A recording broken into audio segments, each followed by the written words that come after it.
நபிகள் நாயகம் ஸல்லல்லாஹு அலைஹி வஸல்லம் அவங்க மக்காவுல இருந்து மதீனாவுக்கு வர்றாங்க.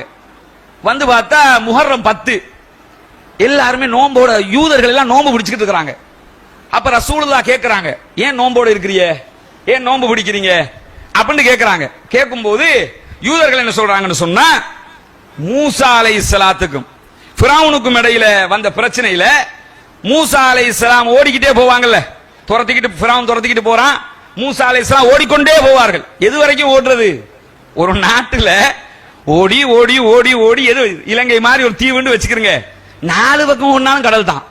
ஒரு இந்தியா மாதிரி நாடுன்னு சொன்னா ஒரு பக்கம் வாகாவால போயிட்டு, காஷ்மீரால போயிட்டு, பாகிஸ்தானால போயிட்டு, அப்படியே பங்களாதேஷ் தாண்டி அப்படியே அடுத்தடுத்த சைனா போடுறாங்க, அப்படியெல்லாம் போயிடலாம்னு வச்சுக்கலாம். எப்படி போனாலும் கடைசிக்கு ஒரு கடல் வந்து நின்றும். எங்க போனாலும் உலகத்துல கடல் வரும்ல. மூசா நபியும் ஓடி ஓடி அவர சமூகம் ஓடுது, கடைசியில கடலுக்கு முன்னாடி போய் நின்னாச்சு. நின்னா இப்ப அவருடைய தோழர்கள் என்ன கேட்டாங்க, மூசா இன்னால முதரகூன், எல்லாம் முடிஞ்சு போச்சு, உங்களை தூதர்னு நம்பி நீங்க அல்லாஹ்வை சொன்னீங்க, தூதர்ன்றீங்க, எல்லாத்தையும் கேட்டுக்கிட்டு வந்தோம், வந்த வழியில இப்ப கடலுக்கு முன்னாடி வந்து நிப்பாட்டிட்டிய, அடுத்து என்ன நடக்க போகுது? கடல்ல மூழ்கி சாக போறோம், அவ்வளவுதான். ஏன் தப்பி போறதுக்கு கப்பலும் இல்ல, பின்னாடி பார்த்தா ஃபிரௌன் கத்தியோட நின்னுகிட்டு இருக்கிறான், பின்னாடி போனா அவன் கொல்லுவான், முன்னாடி போனா கடல் கொல்ல போகுது அப்படிங்கிறாங்க. ஈமான் கொஞ்சம் ஆட்டம் காணும். அந்த ஈமான் ஆட்டம் காணக்குள்ளதான் ஈமான நம்ம பிடிச்சு நிறுத்தணும். இல்ல ரப்புக்கு முடியும், அல்லாஹ் செய்வான், அவன் காப்பாத்துவான். மூசா நபி என்ன சொன்னாங்க? ஏண்ட ரப்பு என்ன கைவிட மாட்டான். மூசா நபிக்கு அல்லாஹ் காப்பாத்துவான்றது தெரியும். எப்படி காப்பாத்துவான்றது தெரியுமா? தெரியாது. நம்மளே என்ன நினைக்கணும், அல்லாஹ் காப்பாற்றுவான், பிசினஸ் லாஸா அல்லாஹ் ரெடி பண்ணி தருவான், அல்லாஹ் எல்லாத்தையும் செய்வான். எப்படி செய்வாங்கிறது திடீர்னு ஒருத்தர் வந்து நிப்பாரு, இந்த அப்பா ஒரு 50 கோடியை வச்சுக்கிட்டு தந்துட்டு போயிருவாரு. யாருக்கு தெரியும்? நம்ம எதிர்பார்த்திருக்க மாட்டோம். இப்படி வரும். அல்லாஹ் தர நினைச்சிட்டான்னு சொன்னா, கடவுள் தர நினைச்சா கூரிய பிச்சு தருவான்னு சொல்லுவாங்கல்ல, அது மாதிரி தந்துருவான். எந்த ரூபத்திலையும் வந்துரு. மூசா நபி என்ன சொன்னாங்கன்னா, என்ற ரப்பு என்ன கைவிட மாட்டான், கூலா இருங்க, கவலைப்படாதீங்க அப்படின்னாங்க. அல்லாஹ் என்ன செய்யறான்? கடலை பொளந்து மூசா போங்கன்னா, கடலை கண்ணுக்கு முன்னுக்கு கடல் பொளந்து தெரியுதுங்க. அந்த கடலை பொளந்து தர தெரியுது, ரோடு உண்டாயிடுச்சு. கற்பனை பண்ணி பாருங்க, இந்த பக்கம் தண்ணி, இந்த பக்கம் தண்ணி, போனா எப்படி இருக்கும்? தண்ணிக்குள்ளால போற மாதிரி 2 பக்கம் தண்ணியை செஞ்சு கண்ணாடியால மறைச்சு தண்ணிய பார்த்தா தெரியும், உள்ளால நாம நடந்து போற மாதிரி இருக்கும். அது நம்ம கண்ணாடி, தொட்டு பார்த்தா கண்ணாடி தானே.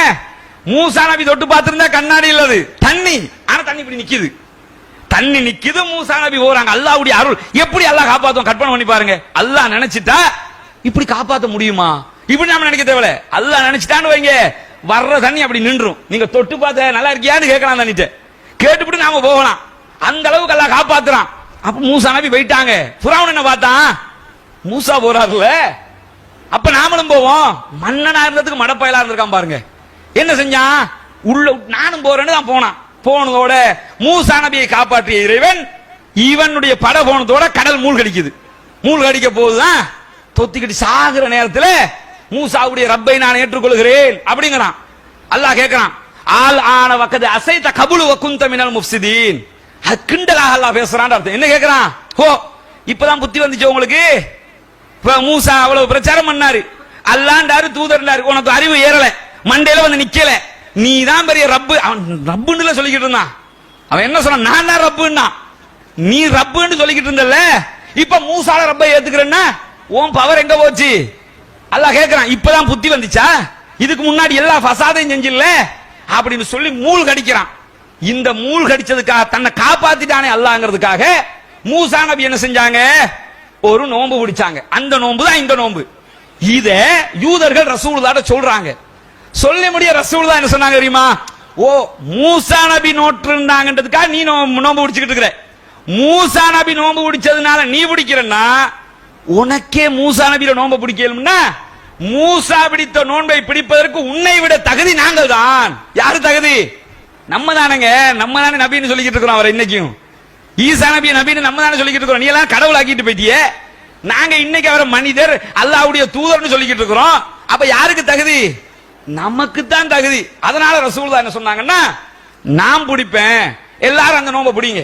மூசா பிடிச்ச நோன்பை பிடிக்கிறாங்களாம்ல, நாங்க தான்டா தகுதி அப்படின்னு சொல்லிட்டு நோன்பை பிடிக்க சொல்கிறார்கள். இந்த செய்தி சஹீஹுல் புகாரியில பதிவு செய்யப்பட்டிருக்கு. அது மட்டும் இல்லாம ரசூலுல்லாஹ்வுடைய கடைசி வருஷத்துல என்ன செய்யறாங்கன்னு சொன்னா, இந்த நோன்பை பற்றி சொல்லும் போது யூதர்கள் ரசூல் தான் என்ன பார்க்கறாங்கன்னா, யூதர்கள் பிடிச்ச நோன்பு, யூதர்களும் இதை பிடிச்சிருக்கிறாங்க, நம்மளும் பிடிச்சு வர்றோம், அவங்களும் முஹர்ரம் 10 நாமளும் முஹர்ரம் 10. இஸ்லாத்தை பொறுத்தவரை உங்களுக்கு தெரியும், யூதர்களுக்கு மாற்றமாகவே அல்லாஹ் தஆலா வழிகாட்டி இருப்பான். இதுக்கும் சொல்றாங்க, என்ன சொல்றாங்க, முஹர்ரம் 10ல மட்டும் நோன்பு பிடிச்சிட்டு வர்றீங்க, யூதனும் அந்த டேட்ல பிடிக்கிறான், யூதர்களுக்கு மாற்றம் செய்ய வேண்டும். நான் உயிரோடு இருந்தால் அடுத்த வருடம் 9வது நாளிலும் நோன்பு பிடிப்பேன். 9 தான், 11 இல்ல. சில பேர் என்னன்னா 9 10 அல்லது 10 11ங்கறாங்க. 10 11 வரக்கூடிய எல்லா செய்தியும் பலவீனமான செய்தி.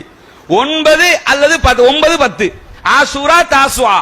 நான் உயிரோடு இருந்தா அடுத்த வருஷமும் இந்த நோன்பு 9ஆம் தேதியையும் சேர்த்து 9வது நாளையும் சேர்த்து நான் நோன்பு பிடிப்பேன் அப்படின்னு நாங்க ரசூலுல்லாஹ். ஆனா ரசூலுல்லாஹி ஸல்லல்லாஹு அலைஹி வஸல்லம் அவர்கள் அடுத்த வருடம் உயிரோடு இருக்கவில்லை. ரசூலுல்லாஹ் மௌத்தா போயிடுறாங்க. ஆனா என்ன சொன்னாங்க, உயிரோடு இருந்தா பிடிப்பேன்னாங்க. அப்ப ரசூலுல்லாஹ்வுடைய வழிகாட்டுதல் இருக்குது. நம்ம பிடிக்க வேண்டியது 9 10. ரசூலுல்லாஹ் சொன்ன பிரகாரம் இந்த காரியத்தை செய்யும் போது நாம் அல்லாஹ்வுடைய தூதரை பின்பற்றியவர்களாக முஹர்ரம் மாதத்தை சிறப்பித்தவர்களாக மாறிவிடுவோம். அது மட்டும் இல்லாம ரசூலுல்லாஹ் சொல்றாங்க, இந்த ஒரு நோன்பு இருக்குல்ல, 2 நோன்பு, இந்த 2 நோன்பு ஆசூரா தாசுவா நோன்பு கடந்த ஒரு வருடத்தினுடைய பாவங்களை மன்னித்து விடும் என்று நபிநாயகம் சொல்லுகிற செய்தி சஹீஹ் முஸ்லிம்ல பதிவு செய்யப்பட்டிருக்கு. கடந்த பின்னுக்கு ஒரு வருஷம் அப்படியே பின்னுக்கு போகணும். இந்த ஒரு வருஷத்துல என்னென்ன பாவம் செஞ்சிருப்போம், எத்தனை புறம் பேசியிருப்போம், அவதூறு சொல்லியிருப்போம், பொய் பேசியிருப்போம், சாராயம் குடிச்சு எதெல்லாம் செஞ்சிருப்பாங்கல்ல, ஒவ்வொரு பாவங்கள் செஞ்சு மனுஷன் தெரிஞ்சிருப்பான், பாவ மன்னிப்பு கேட்டிருப்பான், நிறைய பாவங்களை மனுஷன் செஞ்சிருப்பான். ஒவ்வொருத்தர் அவங்களுக்கு தான் தெரியும் நம்ம என்ன செஞ்சிருக்கிறோம்னு. இந்த எல்லா பாவத்தையும் அல்லாஹ், பெரும் பாவங்களை தவிர இந்த பாவங்களை எல்லாத்தையும் அல்லாஹ் என்ன செய்வான்னு சொன்னா மன்னிச்சு விட்டுருவான். 2 நோன்பு. இந்த விரும்பினா புடிங்கன்னு தான் ரசூலுல்லாஹ் சொல்றாங்க. விரும்பினா புடிங்கன்னா என்ன அர்த்தம், பாவம் எல்லாம் மன்னிக்கப்படணும்னு விரும்புறீங்களா, புடிச்சுக்கிறீங்க. இல்ல எரிய சாணம்னு விரும்புறீங்களா, பிடிக்காம இருங்க. 10ஓட 11. இப்ப உதாரணத்துக்கு ஒருத்தருக்கு 1000 பாவம் செஞ்சு வச்சிருக்கிறாரு, இந்த வருஷம் பிடிச்சிட்டாருன்னு வைங்க, இந்த 2 நோன்பையும் 1000 எல்லாம் மைனஸ் பண்ணி விட்டுருவான், கழிச்சு விட்டுருவான். பிடிக்கல, அடுத்த வருஷம் இன்னொரு 1000 வரும், இப்ப 2000 போயிடும். அப்ப கழிக்கணும்னா என்ன செய்யணும், உதாரணத்துக்கு தான் 1000 2000 சொல்றேன் புரிஞ்சுக்கிறதுக்காக. அப்ப அல்லாஹ்வுடைய தூதர் ஸல்லல்லாஹு அலைஹி வஸல்லம் சொல்றாங்க, கடந்த வருடத்தினுடைய பாவங்களை எல்லாம் மன்னிக்க கூடிய ஒரு நோன்பாக இந்த நோன்பு இருக்கிறது. இவ்வளவு சிறப்புகள் நிறைந்த ஒரு நோன்பாக இந்த நோன்பு இருக்குதே தவிர இவங்க சொல்ற மாதிரி வெட்டிக்கிட்டு குத்திக்கிட்டு சாகிறதுக்குரிய, கவலையை வெளிப்படுத்துறதுக்குரிய அல்லது பெருநாளாக கொண்டாடுறதுக்குரிய ஒரு காலகட்டம் இல்லை இது. இது ரசூலுல்லாஹ் காட்டிய முன் பாவங்கள், ஒரு வருடத்தினுடைய பாவங்கள் மன்னிக்கப்படக்கூடிய ஒரு நோன்பு. மூசா நபி அவர்கள் பிடித்த ஒரு நோன்பு. மூசா நபி காப்பாற்றப்பட்ட தினத்துக்காகத்தான் இந்த நோன்பு பிடிக்கப்படுகிறது தவிர ஹுசைன் ரலியல்லாஹு அன்ஹு கொல்லப்பட்டதற்காக இந்த நோன்பு பிடிக்கப்படவில்லை. கர்பலாவுக்கும் இந்த நோன்புக்கும் சம்பந்தம் இல்லை. கர்பலா என்பது கவலைக்குரிய ஒரு சம்பவம். ஹுசைன் ரலியல்லாஹு அன்ஹு கொல்லப்பட்ட ஒரு நிகழ்வு, அநியாயமாக கொல்லப்பட்ட ஒரு நிகழ்வு, நம்பிக்கை துரோகம் செய்து கொல்லப்பட்ட ஒரு நிகழ்வு, அது கவலைக்குரிய ஒரு நிகழ்வு. அதை எந்த ஒரு மூமினும் எந்த ஒரு முஸ்லிமும் பொறுத்து கொள்ள மாட்டான். ஆனா அதற்கும் இந்த முஹர்ரம் மாதத்தினுடைய 10வது நோன்புக்கும் சம்பந்தம் இல்லை, ஆசூரா தாசுஆவுக்கும் சம்பந்தம் இல்லை. அது மூசா நபி காப்பாற்றப்பட்டதற்காக நாம் பிடிக்கிற நோன்பு, ஹுசைன் ரலியல்லாஹு அன்ஹு கொல்லப்பட்டதற்காக பிடிக்கிற நோன்பு அல்ல.